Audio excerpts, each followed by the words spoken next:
Back on the Cummins 6.7 with the front main oil leak. So here we are, getting to the point of putting in the radiator. Just wanted to show you and remind you, these hooks that are on every side right here. See this? These hooks right here. Let me show you where they go. They go in these slots right here. See those slots? Let me show you. Right, those squares right there, that's where they go.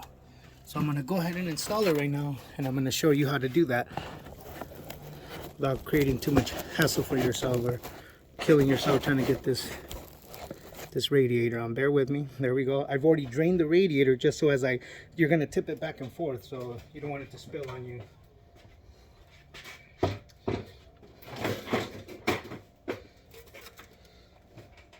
So when you're walking it in, you can just go straight down. It is going to eventually catch on to a few different little things, but there it is. Just push it in, and that's it. Let me show you real quick. See right down there? See where the hook is at? Just push it in, and there it is. It's ready. The bolts are going to line up down there. Everything's ready. All right, let me show you how to tie it down, and I will be right back. Excuse me, hold on.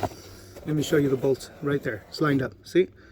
That's where it goes. It's lined up. So let me go ahead and get the bolts on, and we're going to go from there. We still got to get the fan on and everything, and I'll show you how that works out.